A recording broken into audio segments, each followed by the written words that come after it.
مجلس اعزاء کے مرکزی خطیب علامہ سید حسن رضا آف کراچی خطاب فرما رہے ہیں۔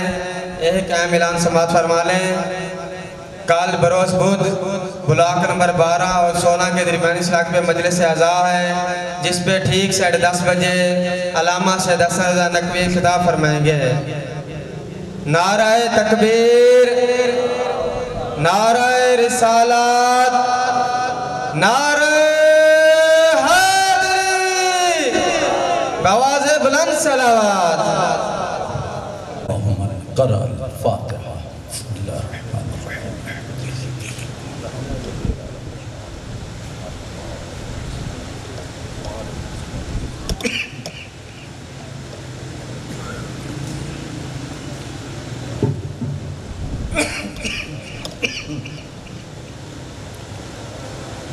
درود پڑھے گا محمد و آل محمد۔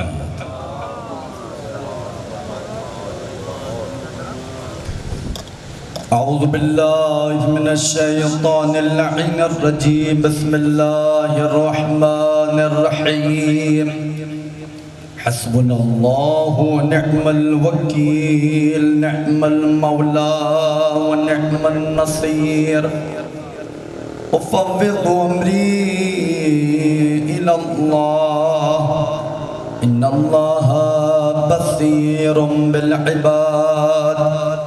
والصلاة والسلام والتحیت والاکرام سیدنا ومولانا ومولا الثقلین جد الحسن والحسین ابی القاسم محمد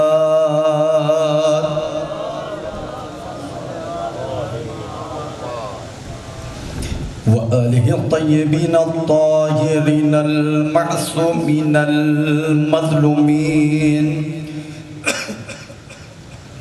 واللعنة الدائمة على أعدائهم أجمعين من الآن إلى قيام يوم الدين. أما بعد فقد قال الله سبحانه وتعالى في محكم كتابه المجيد والفرقان الحميد وهو أصدق القائلين. بسم الله الرحمن الرحيم. اليوم أكملت لكم دينكم وأتممت عليكم نعمتي. صلوات على محمد وآل محمد.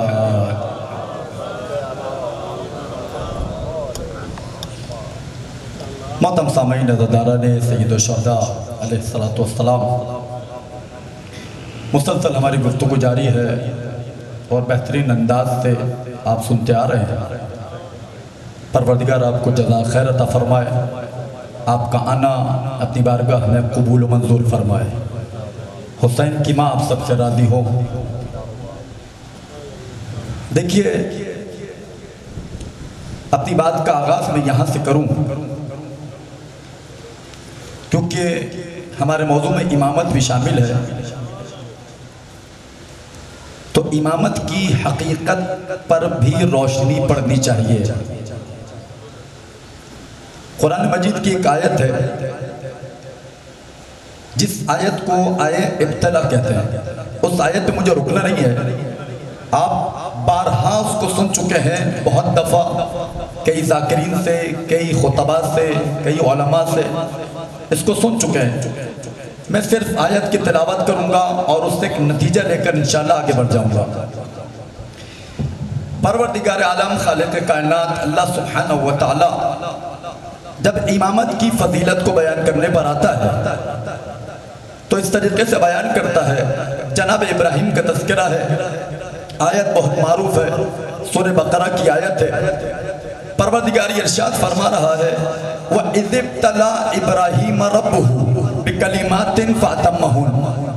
صرف ترجمہ کروں گا اور انشاءاللہ آگے بڑھ جاؤں گا، نتیجہ دوں گا، آگے بڑھ جاؤں گا۔ ابراہیم یاد کرو اس وقت کو جب، اے پیغمبر یاد کرو، خطاب ہے رسول سے، اے پیغمبر یاد کرو اس وقت کو جب ابراہیم کے رب نے ابراہیم کا امتحان لیا تھا۔ فَأَتَمَّهُنْ، تو ابراہیم نے 100% ان امتحانات کو کامیاب کر لیا تھا، اس میں پاس ہو چکے تھے۔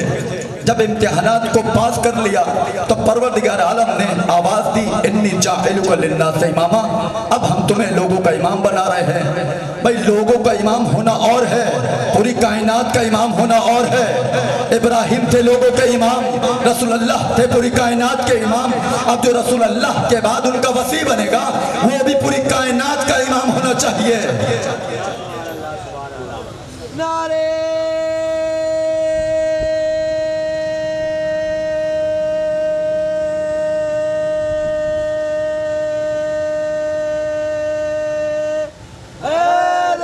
یا تو یہ فرق ہے جناب ابراہیم کی امامت میں۔ یہ تصور مت کیجئے گا، انشاءاللہ آگے بیان کروں گا، ایسا ذہن میں بھی مت لائیے گا کہ ابراہیم اور علی برابر ہے، موسیٰ اور علی برابر ہیں، عیسیٰ اور علی برابر ہیں، آدم اور علی برابر ہیں۔ ابھی دلیل دوں گا، کہا کہ ہم تمہیں لوگوں کا امام بنا رہے ہیں۔ بہت سارے امتحانات لیے، عبد بنا دیا، خلیل بنا دیا، نبی بنا دیا، رسول بنا دیا، امام بنا دیا۔ اس کے بعد ایک مرتبہ آپ کو یہ معلوم ہے کہ قرآن میں یہ ذکر ہوا کہ ابراہیم نے بتوں کا صفایا کیا تھا۔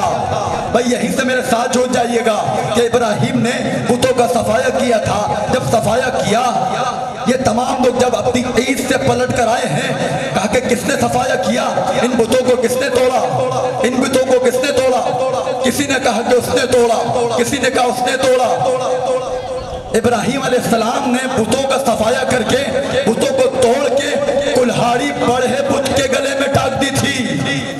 جب ابراہیم کے پاس آئے، ابراہیم کے بتوں کا صفایا تم نے کیا ہے؟ کہا کہ جس کے گلے میں کلہاڑی ہے اس سے جا کر سوال کرو۔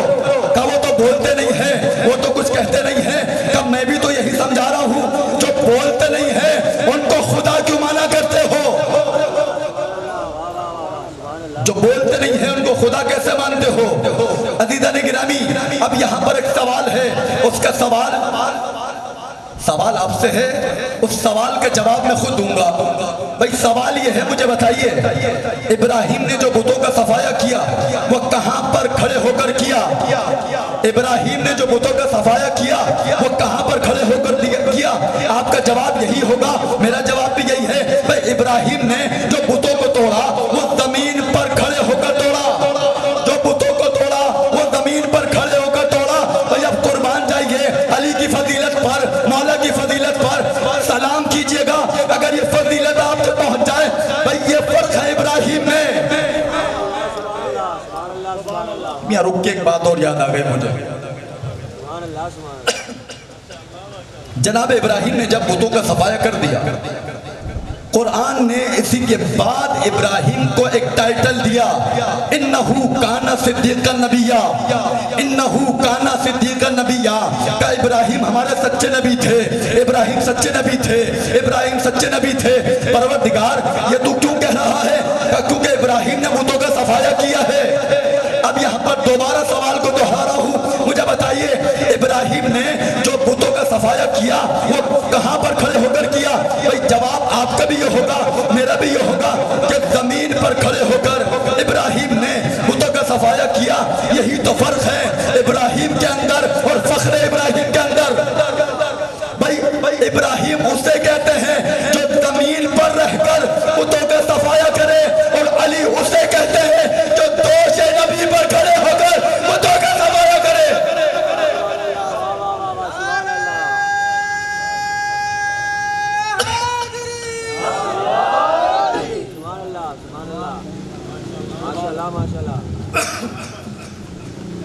جو زمین پر کھڑے ہو کر بتوں کا صفایا کرے اسے ابراہیم کہا جاتا ہے، اور جو دوش نبی پر بتوں کا صفایا کرے اسے فخر ابراہیم علی کہا جاتا ہے۔ عزیزان گرامی، یہ وہ آیت ہے، اگر آپ سے کوئی بحث کرے علی انبیاء سے افضل ہے، علی انبیاء سے افضل ہے، تو آپ کا جواب کیا ہونا چاہیے؟ ہمیں نہیں معلوم۔ جنہیں نہیں معلوم وہ اور ہیں جو ٹی وی پر بیٹھ کر نہ جانے کیا کیا کہتے رہتے ہیں۔ فلاں انبیاء سے افضل ہیں، بعض سے افضل نہیں ہیں، نہیں مسلم عقیدہ ہے بھئی حتی اولو العزم انبیاء سے بھی علی افضل ہے. ہمارا نظریہ یہی ہے, ہم ایسے ہی بیان کریں گے کیونکہ رسول نے بیان کیا ہے. بہت توجہ کیجئے گا, اس آیت کے ذریعے جواب دیجئے. بہترین آیت ہے کہ سورہ بقرہ کی آیت نمبر 124 جا کر پڑھ لو, اس میں جواب مل جائے گا.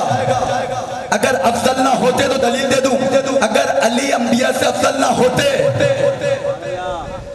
بھائی جناب ابراہیم کے پاس نبوت موجود تھی, رسالت موجود تھی, خلیل اللہ بن چکے تھے, عبد خدا بن چکے تھے, اس کے بعد امامت کی ضرورت کیوں پیش آئی؟ یہ خود دلیل ہے اس بات کے اوپر کہ علی تمام انبیاء سے افضل ہے. اور یہی وجہ ہے ایک خاتون کو حجاج کے دور میں گرفتار کر کے جب لایا گیا, دربار میں جب خاتون پہنچی ہے, بھائی کہنے کو خاتون ہے لیکن جب دربار میں گئی ہے دربار کو اجاڑ کے رکھ دیا, کیونکہ علی کی محبت رکھنے والی تھی. علی کی محبت اس کے قلب میں موجود تھی, علی کی محبت اس کے دل میں موجود تھی. دربار میں گئی,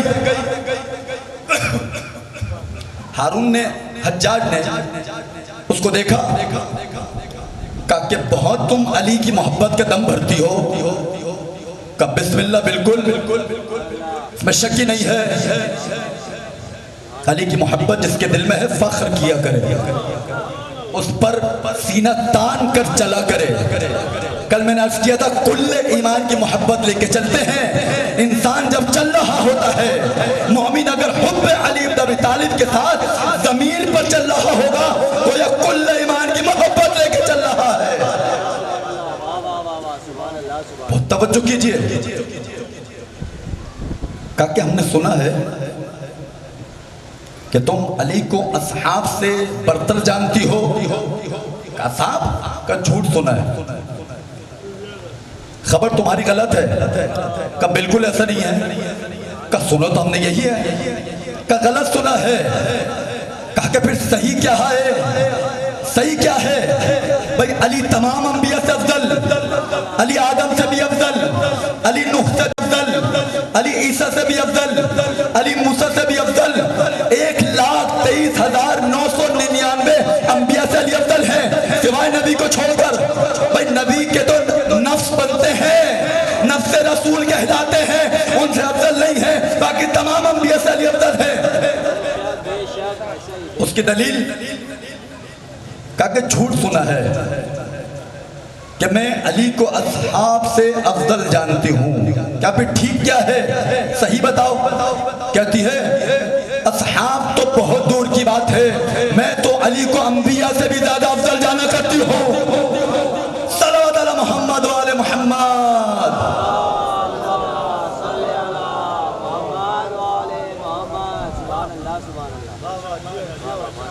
علی کا مقام یہ نہیں ہے. پھر بہت ساری آیت پیش کی, ان میں سے ایک آیت جو آپ سنتے رہتے ہیں کہ تم نے, اچھا اسے دلیل مانگی, دلیل دو. کہ تم نے آیت مباہلہ کی تلاوت نہیں کی ہے. جب مباہلہ آتا ہے تو وہاں پر آیت جو پیش کی جاتی ہے فَقُلْ تَعَالُوا نَدْعُوا أَبْنَاءَنَا وَأَبْنَاءَكُمْ نساءنا ونساءکم وانفسنا وانفسکم. اپنے بیٹوں کے لاؤ, اپنی خواتین کو لاؤ. کب مباہلہ کے اندر رسول بتاؤ کس کو لے کر گئے تھے نفس کی جگہ پر, اپنا نفس بنا کر جس کو لے کر گئے تھے. بھائی جن جن انبیاء سے نبی افضل ہے, علی بن ابی طالب بھی افضل ہے.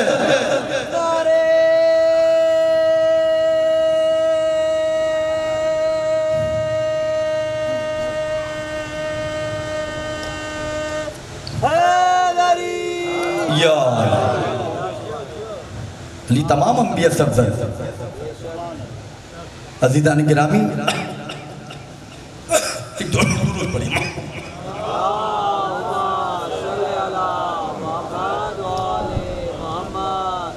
محمد و آل محمد صلوات.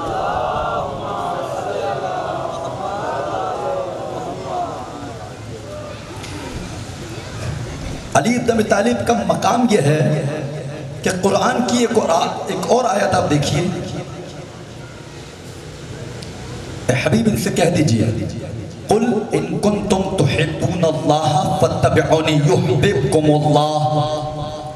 بہت توجہ کیجئے گا، اس میں دعوت عام دی جا رہی ہے. رسول سے اللہ خطاب کر رہا ہے. قل حبیب کہہ دو، کیا کہہ دو؟ ان کنتم تحبون اللہ فاتبعونی، اگر تم اللہ سے محبت کرتے ہو تو مجھ رسول کی اتباع کرو. تو کیا ہوگا؟ یحببکم اللہ. اب تم اللہ کی محبت کو مانگو گے نہیں، خدا خود تم سے محبت کرنے لگ جائے گا. معیار پروردگار عالم یہ دے رہا ہے، میرے حبیب کی اتباع کرو.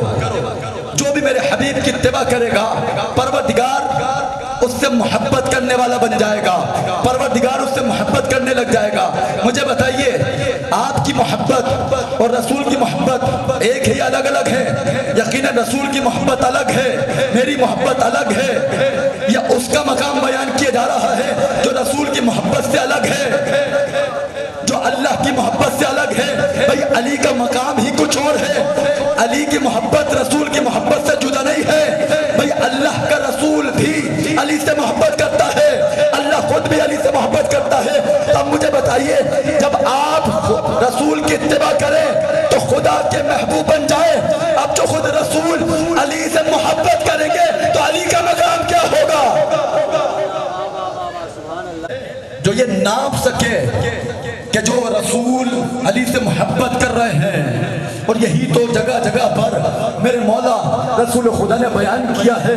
جب کبھی بھی بھنا ہوا پرندہ کھاتے ہیں، روایت موجود ہے، اہل سنت منابع میں بھی روایت موجود ہے، جب کبھی بھی بھنا ہوا طائر پرندہ کھاتے ہیں جس کو حدیث طائر کہا جاتا ہے، ایک مرتبہ پرندہ سامنے موجود ہے، بہت سے لوگ تمنا کر رہے ہیں کہ رسول کے ساتھ کھانے بیٹھ جائیں. بھئی یہ غذا تمہاری ہے ہی نہیں، یہ غذا یہ رسول کی ہے یا نفس رسول کی ہے. یہ خدا یہ غذا زمین کی غذا نہیں ہے، یہ بلکہ اوپر سے آئی ہوئی غذا ہے. پیغمبر کے ساتھ دروازہ کھلا، علی ابن ابی طالب کو آتا ہوا دیکھا، کہا یا رسول اللہ یہ کون ہے؟ کہا یہ وہی ہے تو اس پرندوں کو میرے ساتھ بیٹھ کر کھائے گا.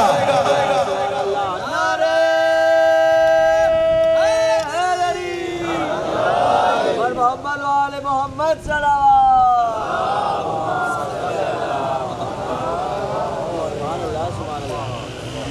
رسول بھی علی سے محبت کرتے ہیں اور خود اللہ بھی علی سے محبت کرتا ہے.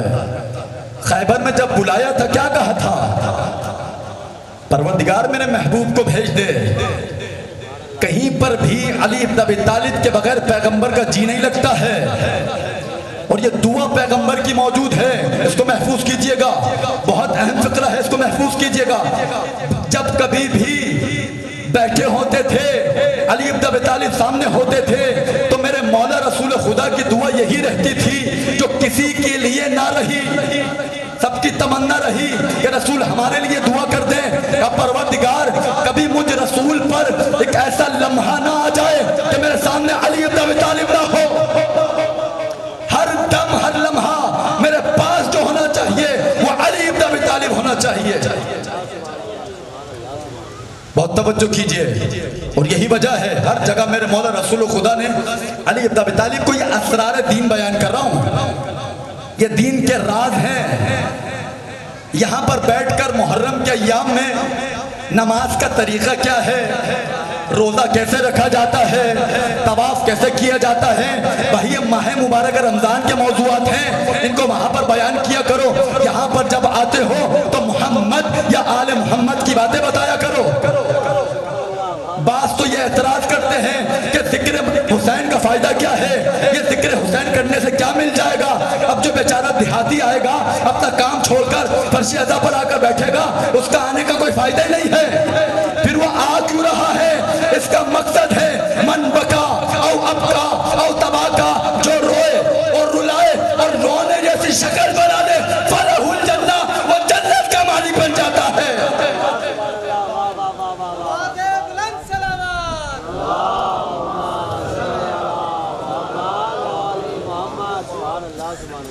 کربلا میں شمر بھی تو نماز پڑھا کرتا تھا. بس جہنم شمر، شمر سے ہمیں کیا کام ہے؟ شمر کو بھیجیے جہنم کے اندر۔ عمر سعد مفتی تھا، وہ بھی تو امام کے سامنے تھا، اس نے کیا بگاڑ لیا؟ وہ حرام لقمہ کھانے والے تھے۔ شرم کیا کہ جب منبر پر بیٹھ کے باتیں کرتے ہیں، بھئی مومن کے پیٹ کے اندر، مومن کے وجود کے اندر کبھی حرام لقمہ نہیں جاتا ہے۔ اگر مومن ہوگا اس کے وجود کے اندر نور ولایت علی بن ابی طالب دوڑا ہوتا ہے، اس کو آپ شمر سے ملا رہے ہیں۔ شمر بھی تو نماز پڑھتا تھا، ہمیں شمر سے کیا کام ہے؟ یہ آپ کو گمراہ کیا جا رہا ہے۔ جو بھی یہاں پر آتا ہے، جتنے یہاں پر لوگ بیٹھے سن لیں، یہاں پر جب بھی آئیں یہ عقیدہ لے کر آئیں، اگر ایک آنسو بھی میرے رخسار پر ٹپک جائے گا حسین کی مصیبت کے اندر، فلاح الجنہ۔ دیکھیے اس نے نماز نہیں پڑھی، اس کو گناہ ملے گا، روزہ نہ رکھا گناہ ملے گا، حج نہیں کیا اگر واجب ہو گیا، حج پر نہیں گیا گناہ ملے گا، لیکن عزاداری کا ثواب الگ ہے، نماز کا گناہ الگ ہے۔ یہ آپ کو مغالطے میں ڈالا جاتا ہے۔ صاحب کیا فائدہ؟ حسین سے نزدیک نہیں ہو سکتے، حسین سے نزدیک کون ہو سکتا ہے مجھے بتا دیجئے۔ حسین نے اتنا ہمیں قبول کر لیا کافی نہیں ہے کہ فرش ادا پر بیٹھ کر حسین آپ کو قبول کر رہے ہیں، آپ کو اتنا بڑا اجر دے رہے ہیں، اس سے بڑھ کر کیا چاہیے؟ عزیزان گرامی، علی بن ابی طالب اور جناب ختمی مرتبت کی محبت ہمیشہ میرے مولا ختمی مرتبت نے علی بن ابی طالب کو متعارف کروایا۔ غدیر تو ایک جھلکی ہے، ورنہ دعوت ذوالعشیرہ سے لے کر غدیر تک گاہ بے گاہ، لمحہ با لمحہ، کام بے کام، ہر لمحہ کیا کیا رسول نے؟ صرف علی علی کر کے دکھایا ہے۔ بھائی معراج کی روایت سنا دوں آپ کو میں، اور کہا جاتا ہے علی علی کرتے رہتے ہو۔ بھائی پہلا اعتراض نبی پر کرو، نبی نے اتنا علی کیوں کیا؟ ہم تو سنت نبی پر عمل کرتے ہیں، تمہارے ابا جی کی خود سنت پر تھوڑی عمل کرتے ہیں۔ علی بہت ہو گیا، علی بہت ہو گیا، علی بہت ہو گیا۔ کب تک خیبر و خندق؟ جب تک تمہاری یہ باتیں منبر سے ہوتی رہیں گی ادھر ادھر کی، اس وقت تک ہم علی علی کرتے رہیں گے۔ ہم تو یہی کریں گے، علی پہنچانا ہے، آل محمد کو پہنچانا ہے۔ حسین کا کردار کیا تھا، علی کی سیرت کیا تھی، یہ اپنے بچوں کو بتائیے۔ کل کو بچے شکایت کریں گے میرے ماں باپ نے مجھے ولایت علی نہیں سمجھائی تھی۔ یہ بچوں کے ہاتھوں کو تھامیے، یہ ذمہ داری ہے آپ کی اور میری۔ آسانی کے ساتھ مت گزر جائیے اور کوشش کیجئے۔ اگر میں بھی یہاں پر اگر غلط بات کر رہا ہوں مجھے ٹوکیے، آقا صاحب غلط بات کر رہے ہیں آپ، یہ بات جا کر ولایت سے ٹکرا رہی ہے، امامت سے ٹکرا رہی ہے۔ یہ روایات میں ایسا کوئی ذکر ہی نہیں ہے جو آپ بیان فرما رہے ہیں۔ کہ اس ذکر سے کیا فائدہ؟ استغفر اللہ، استغفر اللہ من کل ذنب۔ بہکایا جا رہا ہے۔ یعنی اگر یہاں پر آ کر یا جو آپ یہاں پر آتے ہیں، ابھی ہمارے یہ شاہ صاحب ذکر کرتے ہیں، اتنا بہترین پڑھتے ہیں یہ۔ مثال دے رہا ہوں میں، مثال یہ ایسے پڑھنے بیٹھ جائیں کو کچھ بھی نہیں معلوم ہو، فرض کیجئے آپ امام حسین کا نہیں پتا، لیکن جو روایت موجود ہے جس نے رلایا فلاح الجنہ، یہ اس کے مزداق بنیں گے نہیں بنیں گے؟ کسی میں ہمت ہے اگر کہہ دے یہ مزداق نہیں بن سکتے۔ میں یہ عرض کر رہا ہوں اگر نماز نہیں پڑھی، روزہ نہیں رکھا، اس کے چھترول پڑیں گے۔ یہ نہیں کہہ رہا ہوں میں، اپروول نہیں دے رہا ہوں، اس کو ذہن میں رکھیے گا، لیکن اصل دین اگر ہے تو ولایت علی بن ابی طالب ہے، حسین کی ولایت ہے، 14 کی ولایت ہے، 5 12 14 اس کے علاوہ کچھ بھی نہیں ہے۔ دنیا ہیچ ہے، دنیا پوچھ ہے، بیکار ہے دنیا اگر اس میں ذکر آل محمد نہ ہو۔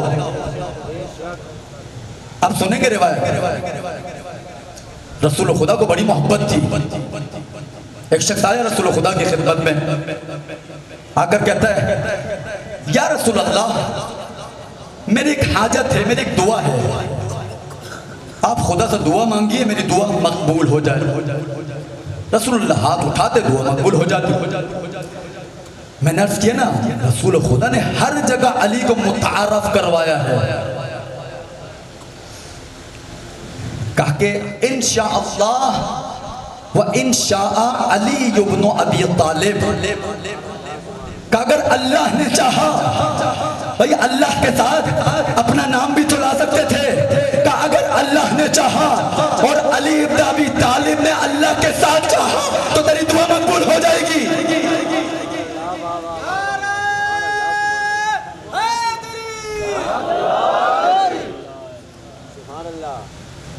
یہ ہر جگہ علی کو کیوں لے کر آ رہے ہیں؟ ایک اور روایت سنیں گے. ایک شخص آیا پیغمبر ہی کی خدمت میں، اچھا یہ خواب دیکھ رہا ہے، کہتا ہے خواب میں نے دیکھا صحرا ہے، یہ اکبر نہاوندی بہت بڑے عالم ہیں، علی اکبر نہاوندی بہت بڑے عالم ہیں. انہوں نے اپنی کتاب میں اس کو لکھا، اس روایت کو. کہتا ہے کہ ایک شخص خواب میں دیکھتا ہے کہ صحرا ہے، صحرا یعنی جنگل، جنگل ہے. جنگل میں نے دیکھا ایک گھر سامنے بنا ہوا ہے.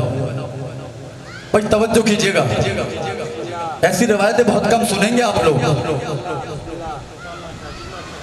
کہا کہ میں نے دیکھا سامنے گھر ہے صحرا میں، اس گھر کی جانب بہت سارے لوگ دوڑ دوڑ کے جا رہے ہیں.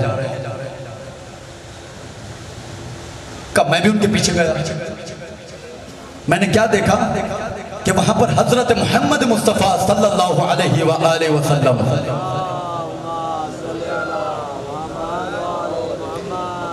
ختمی مرتبہ تشریف فرما ہے.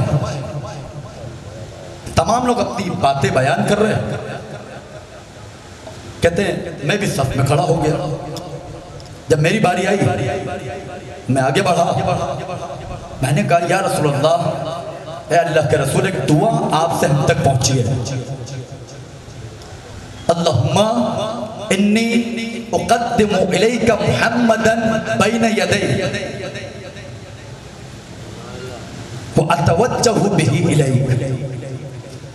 آپ نے ایک دعا بیان فرمائی ہے کہ جب بھی خدا کی بارگاہ میں دعا کا ارادہ رکھو تو اس طریقے سے کہنا، پروردگار تیری بارگاہ میں محمد مصطفیٰ کا واسطہ رکھتا ہوں، میں اس محمد مصطفیٰ کے ذریعے سے تجھ سے متوسل ہوتا ہوں، میری حاجت کو پورا فرما دے. یہ بیان کیا. کہا کہ اس دعا میں آپ نے علی ابن ابی طالب کا نام بیان نہیں کیا ہے، لیکن میں جب بھی اس دعا کو پڑھتا ہوں تو اس کے ساتھ علی ابن ابی طالب کا اضافہ کرتا ہوں. کیا آپ اس پہ راضی ہے یا ناراض ہیں؟ کہ یہ بدعت تو نہیں ہے. رسول خدا نے نہ یہ کہ اس کو یہ کہا کہ یہ تم بدعت انجام دے رہے ہو، صرف میرا نام لینا، میرے نام کے ذریعے سے خدا کی بارگاہ میں توسل پیش کرنا، اپنی حاجت کو پیش کرنا. وہ کہتا ہے میں نے اپنی جانب سے علی کا نام اس میں اضافہ کر دیا. رسول نے جب سنا کہا کہ یہ نہ صرف یہ کہ بدعت ہے بلکہ بہترین عمل ہے. جہاں پر بھی نام محمد آئے گا اس کے ساتھ علی کا نام بھی آئے گا.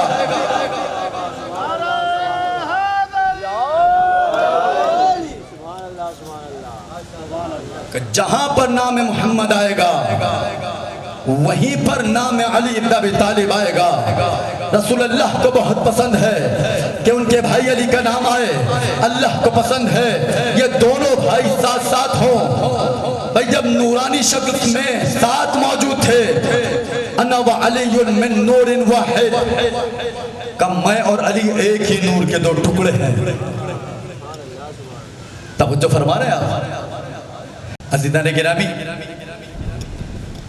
تو ان کے دامن کو تھام کے رکھیں. ان کا دامن آپ کو ذلیل اور رسوا نہیں کرے گا.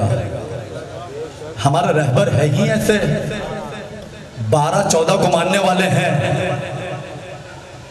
بہت بڑا وسیلہ ہے، بہت بڑا وسیلہ. حتیٰ کہ دیکھیے یہ غلط فہمیت جو ہے نا ہمارے یہاں بہت ساری ہیں. بیچارہ ایک عزادار آنا چاہتا ہے، اس کو پہلے سے ڈرا دیا. جب پہلے سے ڈرا دیں گے علی کی محبت بیان کیجئے. کہ امام زمانہ ظہور فرمائیں گے، تلوار لائیں گے، تمہاری گردنوں کو اڑا دیں گے. استغفر اللہ.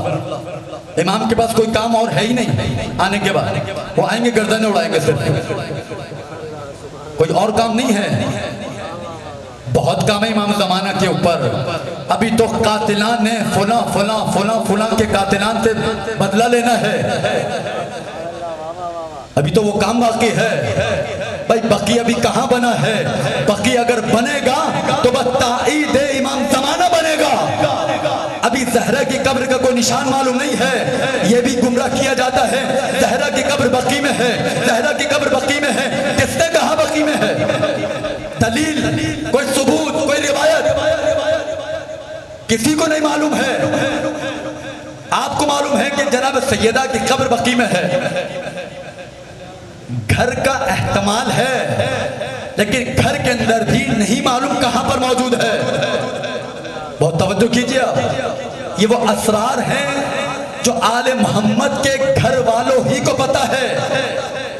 زہرا دعا کر رہی ہیں، زہرا یہ کہہ رہی ہیں، وصیت کر رہی ہیں، میری قبر کا نشان کسی کو بتانا مت۔ ہمیں تو پتہ ہی نہیں ہے، پھر آپ کیسے تعین کر رہے ہیں؟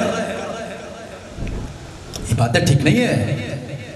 تو لہذا پہلے عزادار کو نزدیک کریں، آپ محبت آل محمد کو سمجھائیے۔ رحمت کے 100 جز ہیں، رحمت، خدا رحمان بھی ہے، رحیم بھی ہے۔ کتنا رحمان ہے؟ اتنا اتنا اتنا، کوئی حد نہیں ہے خدا کی رحمانیت کی۔ خدا ارحم الراحمین ہے۔ اب توجہ کیجئے گا بھائی، یہ بھی تو خدا کی رحمت کے مظہر ہیں۔ خدا جب اپنی رحمت کو نازل کرنا چاہتا ہے، یا محمد پہ نازل کرتا ہے یا علی پہ نازل کرتا ہے۔ اب مجھے بتائیے، جب خدا کی رحمت کا کوئی پیمانہ نہیں ہے، اب وہ رحمت جب مظہر بنے گی ایک ایسے شخصیت کا جو خود خدا کی صفت کا مظہر ہے، جس کو علی کہا جاتا ہے، اب اس کی رحمت کے کیا کہنے ہوں گے؟ امکان نہیں ہے۔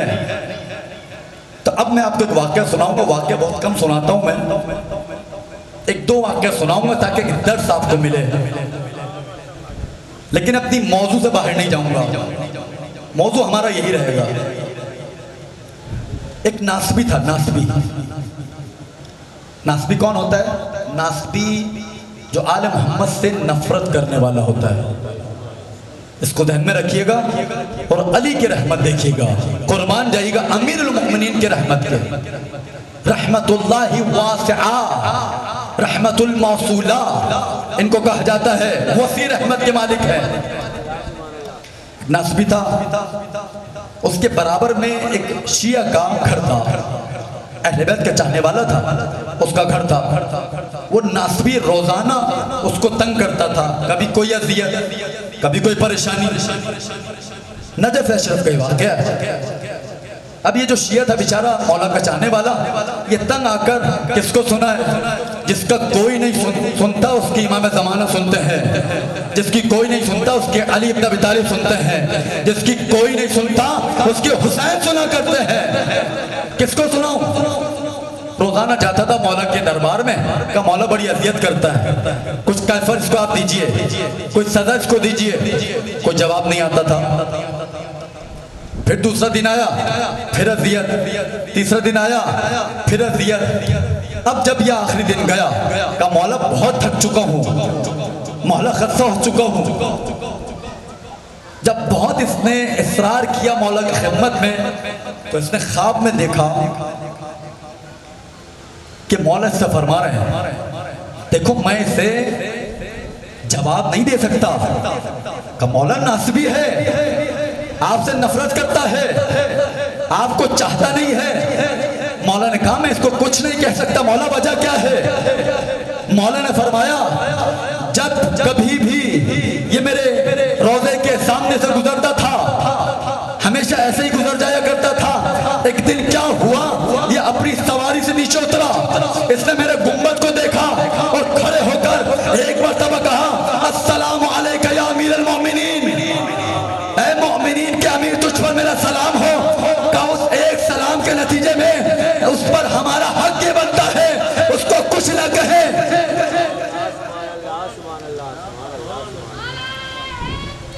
اختیار کا کچھ نہیں کہہ سکتے. اب یہ سمجھ گیا, یہ گیا, پھر دوبارہ ناس میں ملا, پھر اذیت کی. اس شیعہ نے جواب میں اس کو کچھ نہیں کہا. کب تو بہت آرام سے تم بیٹھ رہے ہو, کچھ نہیں کہہ رہے ہو. کہنے مجھے میرے مولا نے منع کیا ہے. اس کو کہتے ہیں ہدایت کا پہلو, اس کو کہتے ہیں اپنی طرف کیسے جذب کرنا ہے, اس کو کہتے ہیں کیسے تمام لوگوں کو حر بنا کر اپنے دروازے پر لانا ہے. یہی تو کمال ہے آل محمد کا کہ کیسے اس کو ناسبی تھا. اب ذرا سنیے گا. کہا اچھا بتا تیرے مولا نے کیا کہا. کہا میرے مولا نے کہا ہے کہ ایک مرتبہ تو اپنی سواری سے اترا اور اترنے کے بعد تو نے میرے مولا کو سلام پیش کیا. کہا یہ تو یا مجھے معلوم تھا یا اللہ کو معلوم تھا, یہ تیرے مولا کو کیسے معلوم ہو گیا. بھائی جیسے اس نے یہ کرامت سنی ہے کہ تیرا مولا اتنا بڑا آدمی ہے, اتنا بڑا کرامت ہے, کہ اس کو میرے دل کے حالات معلوم ہے. جو معاملہ خدا جانتا تھا تیرے مولا نے بغیر دیکھے بتا دیا. کہ آج کے بعد میں تجھے تکلیف نہیں دوں گا, نہ صرف تکلیف نہیں دوں گا, اور مذہب شیعہ کو آج سے اختیار کرتا ہوں.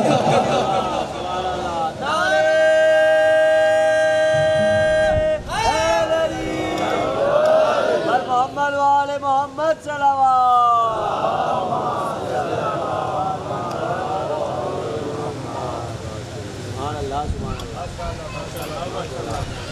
ایک سلام کا نتیجہ یہ بنا. اب مجھے بتائیے ذکر حسین کا کوئی فائدہ نہیں ہے. جو ایک مرتبہ ناسبی دل میں نفرت رکھتے ہوئے علی کے گنبد کو دیکھ کر سلام کر دے, اس سے مولا راضی ہو جائیں. اب ایک عزادار دل میں 14 کی محبت لے کر محمد مصطفیٰ کی محبت, امام زمانہ کی محبت تک اپنے وجود میں رکھ کر فرش ادا پر آئے, اس کے ذکر کا کوئی فائدہ نہیں ہے. پھر کس کے ذکر کا فائدہ بھائی بتا دو. ایسا نہیں ہے, بڑا کریم گھرانہ ہے یہ. آخری بات کروں, مصائب مجھے چونکہ زیادہ پڑھنے, بس آخری بات. دیکھیں کا مقام یہ ہے کہ خدا کی جتنی نشانی ہے ان تمام نشانیوں کی جو دنیا میں پرورش کر رہے ہیں وہ آل محمد ہیں. بہت بڑا جملہ ہے, اس کو درک کیجئے گا. یہ میں نے کہاں سے بیان کیا؟ یہ زیارت آل یاسین سے ایک ٹکڑا میں نے پڑھا, اس کی عربی بھی پڑھ دیتا ہوں تاکہ آپ کو یقین ہو جائے. السلام علیکہ یا ربانی آیات. امام زمان سے جب ہم مخاطب ہوتے ہیں زیارت آل یاسین کا ٹکڑا ہر جمعے کو پڑھا کیجئے جب بھی کوئی حاجت درپیش ہو. امام زمان خود فرماتے ہیں اس زیارت آل یاسین کے ذریعے ہماری بارگاہ میں پیش ہویا کرو, تمہاری حاجات پوری ہو جایا کریں گی. بہت چھوٹی دعا ہے, بہت چھوٹی زیارت ہے زیارت آل یاسین. اس کا یہ جملہ ہے, اے مولا سلام ہو آپ پر, آپ کا مقام کیا ہے. خدا کی کائنات میں جتنی بھی نشانیاں ہیں ان تمام نشانیوں کی جو پرورش کرنے والی ہستی ہے وہ واحد آپ کی ہستی ہے. آپ اس کو تربیت کر رہے ہوتے ہیں, کوئی بھی ہو, حتیٰ کہ بے جان ذرہ اگر کائنات میں موجود ہے اس کی تربیت بھی اگر ہو رہی ہے, آپ کو معلوم نہیں ہے, وہ بے جان ہے, مولا کو معلوم ہے. اسی نے تو میری ولایت کا اقرار کیا تھا. مولا جانتے ہیں. اور معصوم اسی کو تو کہا جاتا ہے جو ایک چیز کی فطرت کو بدل دے, وہ تو معصوم کہلاتا ہے. پتھر معصوم کے ہاتھ میں آیا کرتے تھے, مجھے بتائیے کلمہ کیسے پڑھتے تھے؟ بھائی معصوم نے یہی تو بتایا ہے. ہمارا اختیار صرف یہ نہیں ہے کہ فطرت کو فطرت میں بدل دے, بھائی فطرت نہ ہو اس کو فطرت سے ہٹا دے, یہی تو معصوم کا کمال ہے.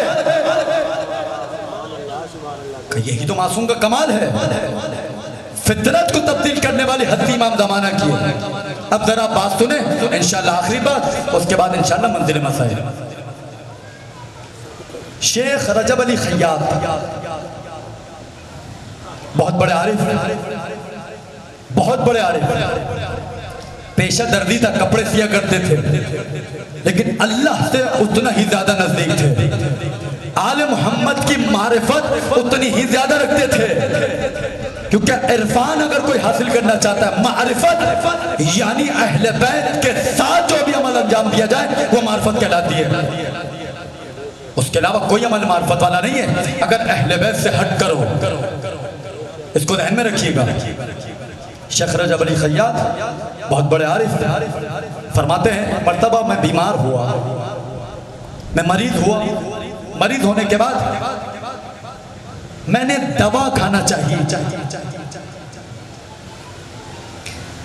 ابھی دوائی کو کھولا تھا، میں نے کیا پیش کیا؟ السلام علیکہ یا ربانی آیاتیں، اے اللہ کے نشانیوں کی پرورش کرنے والے مولا، جتنی بھی خدا کے نشانیاں ہیں، میں نے یہ بھی عرض کیا اگر بے زبان ذرہ ہے کائنات میں، بول نہیں سکتا، اس کو اگر کوئی شخصیت بلوا سکتی ہے وہ امام زمان کی شخصیت ہے۔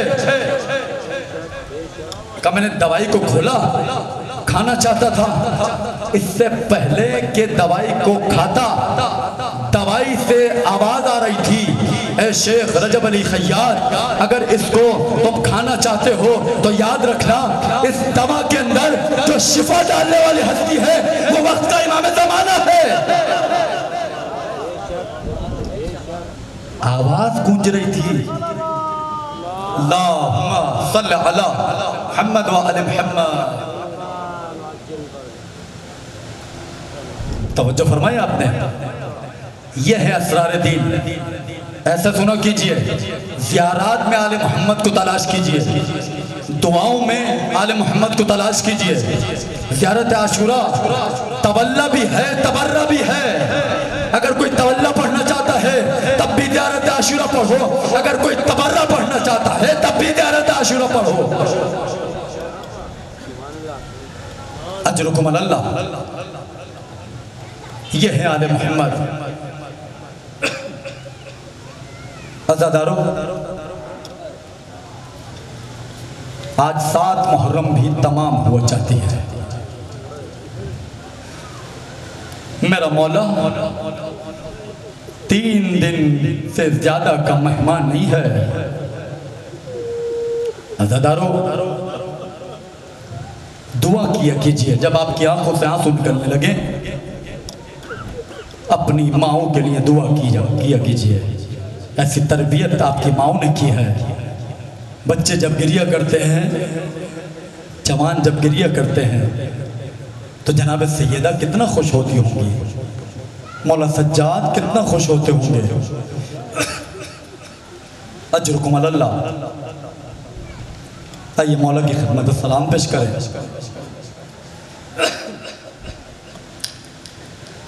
السلام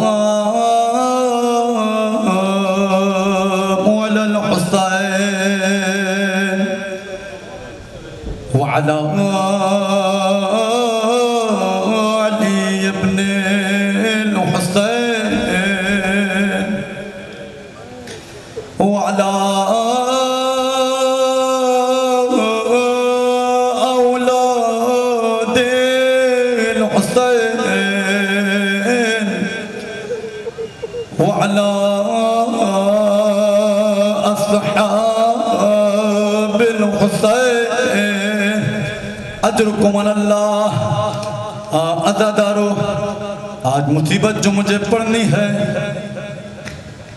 وہ حسن مجتبیٰ کے شہزادے قاسم ابن حسن کی مصیبت ہے۔ عزادارو، میرا مولا حسن جب بستر پر موجود تھا، جب میرے مولا کو زہر دے دیا گیا تھا، عزادارو جب میرے مولا حسن کے جگر کے ٹکڑے کٹ کٹ کے تشت میں گر رہے تھے، اسی عرصہ میں میرے مولا حسن مجتبیٰ نے، آپ کو معلوم ہے کس کو بلایا؟ کہا کہ ام فروا کو بلا کر لایا جائے۔ عزادار ام فروا آئی، ام فروا کے ساتھ قاسم بھی موجود ہے۔ قاسم کی عمر جو بیان کی گئی ہے، اس وقت قاسم ابن حسن کی عمر 1.5 سے 2 سال کی تھی۔ عزادار ایک مرتبہ مولا حسن نے وصیتیں کرنا شروع کی۔ اس وصیت میں ایک وصیت یہ تھی کہ ام فروا دیکھو یہ تعویذ ہے، اس تعویذ کو قاسم کے بازو پر باندھو۔ عزاداروں ام فروا نے مولا کی وصیت کے مطابق اس تعویذ کو لیا، مولا قاسم کے بازو پر باندھا۔ عزاداروں جیسے اس تعویذ کو باندھ دیا، اب میرے مولا حسن نے فروا کو خطاب کیا کہ ام فروا یاد رکھنا جب کوئی مصیبت تم پر آ جائے تو اس تعویذ کو کھول کر دیکھ لینا۔ عزاداروں ایسے دن گزرتے گئے یہاں تک کہ کربلا آ گئی۔ کربلا میں پہلی محرم گئی، دوسری محرم گئی، یہاں تک کہ شب عاشور جب آئی۔ عزاداروں شب عاشور میں نے عرض کیا، ہر ایک ماں اپنے بچے کو یہ سمجھا رہی تھی، بیٹا کل حسین پر قربان ہونا ہے، دیکھو بیٹا ماں کے دودھ کی لاج رکھ لینا۔ عزاداروں اسی طریقے سے ام فروا نے بھی قاسم کو تیار کیا، قاسم کو سمجھاتی رہی، بیٹا قاسم دیکھو تمہیں چچا پر قربان ہونا ہے۔ عزاداروں شب عاشور میں ایک مرتبہ جب میرے مولا حسین تمام شہداء کے نام پڑھ کے سنا رہے تھے، اے ابا کل کے شہداء میں تمہارا نام بھی موجود ہے، اے انا محمد تمہارا نام بھی موجود، اے فلانی اے حبیب تمہارا نام بھی موجود ہے، اجرکم اللہ، اے زہیر تمہارا نام بھی موجود ہے۔ عزاداروں جب قاسم نے دیکھا کہ قاسم کا نام نہ آیا، اپنے چچا کی خدمت میں گئے، کہا کہ چچا جان کیا میرا نام کل کے شہداء میں نہیں ہے؟ عزاداروں میرے مولا حسین کہتے ہیں اجرکم اللہ، اجرکم اللہ، میرے مولا حسین کہتے ہیں اے بیٹا قاسم تم اپنی بات کر رہے ہو، کل کے شہداء میں تمہارے ششماہ علی اصغر کا بھی نام ہے۔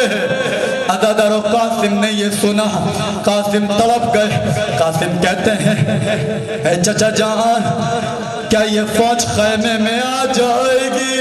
عزاداروں یہ سننا تھا، میرے مولا حسین نے گریہ فرماتے ہوئے قاسم کو کہا، اے بیٹا قاسم تم فوج کے خیمے میں آنے کی بات کر رہے ہو، یہ فوج جب خیمے میں آئے گی زینب کی چادر کو چھینے گی، دلے مارے گی۔ اجرکم اللہ، اجرکم اللہ۔ عزاداروں میرے مولا حسین نے قاسم سے ایک سوال کیا تھا، یہ بچہ کتنا معرفت والا بچہ ہے؟ کہا بیٹا یہ بتاؤ تمہاری نگاہ میں موت کیسی ہے؟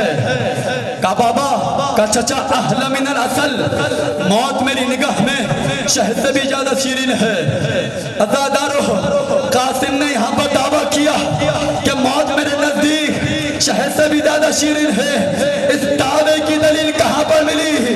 جب مولا حسین علی اصغر کو آغوش میں لے کر گئے، جب علی اصغر کے تیر لگا، جب مولا علی اصغر مسکرانے لگے، یہ دلیل پیش کی ہے کہ موت کتنی میٹھی ہوتی ہے۔ عزاداروں جب اجازت نہ ملی، قاسم باہر آئے، خیمے کے ستون سے ٹیک لگا کر بیٹھ گئے۔ ام فروا نے جب دیکھا کہ قاسم بڑا اداس بیٹھے ہوئے ہیں، مادر گرامی آگے بڑھی، کہا بیٹا قاسم تم ابھی تک گئے نہیں ہو؟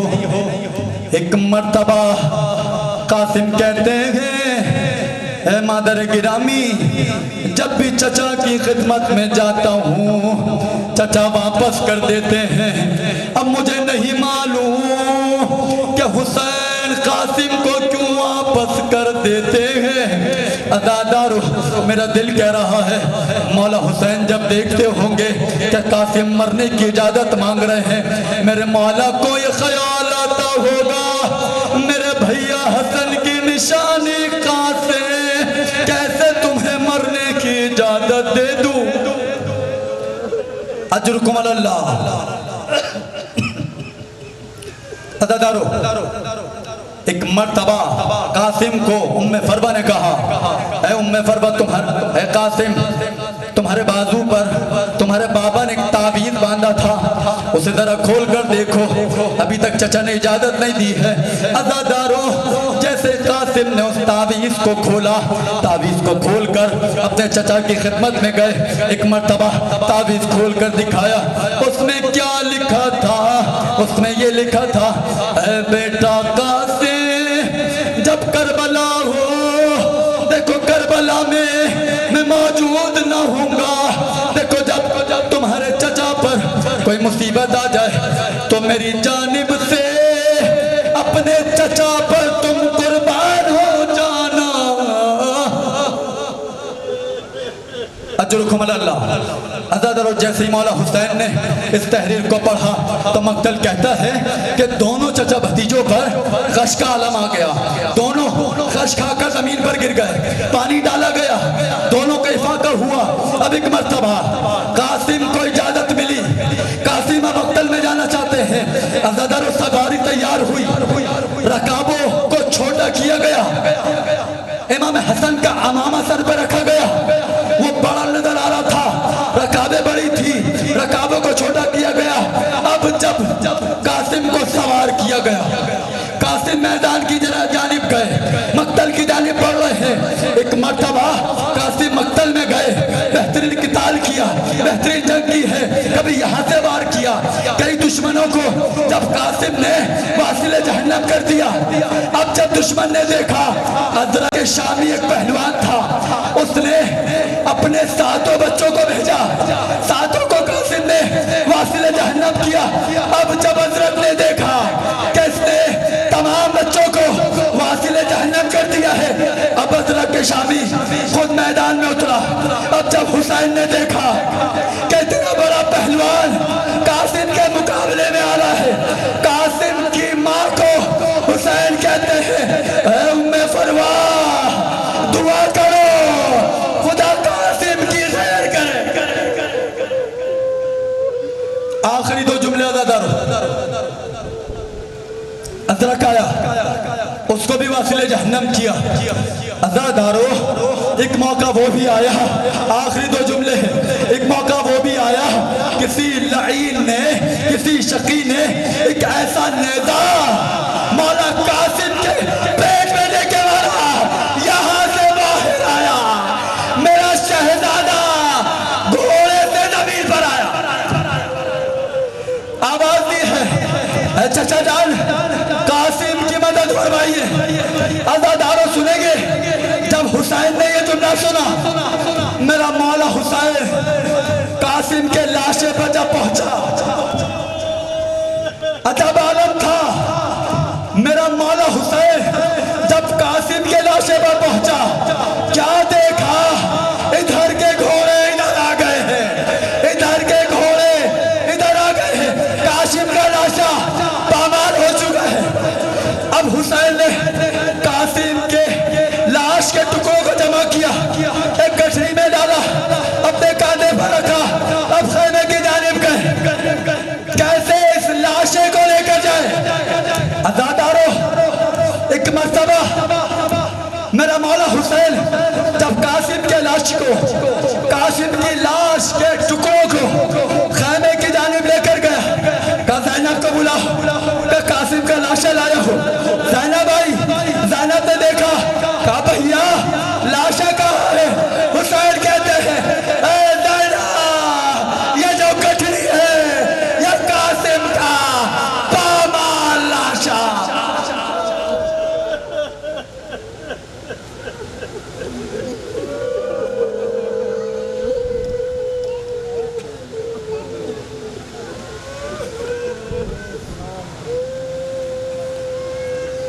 الا ولعنۃ اللہ علی القوم الظالمین سیعلم الذین ظلموا ای منقلب ینقلبون۔ پروردگار ہماری اس عبادت کو قبول فرما، ان آنسوں کو رومال سیدہ مجھے کا عنایت فرما، پالنے والے مولا حسین کو ہم سے راضی فرما، مولا حسین کی زیارت قبر میں ہمیں نصیب فرما، آخرت میں شفاعت حسین نصیب فرما۔ پروردگار تجھے واسطہ محمد والے محمد کا جو بے اولاد ہیں انہیں اولاد نرین عنایت فرما، جو مقروض ہیں ان کے قرضوں کو غیب سے ادا فرما۔ پروردگار جو عزادار جہاں کہیں بھی آباد ہے، جس حوالے سے مولا حسین کی ڈیوٹی انجام دے رہا ہے، پلے ملے اس کی عزت مال جامع ابرو کی حفاظت فرما، امام زمان کے ظہور میں تعجیل فرما۔ اللہم صلی علی محمد و آل محمد۔ نعرہ سلوات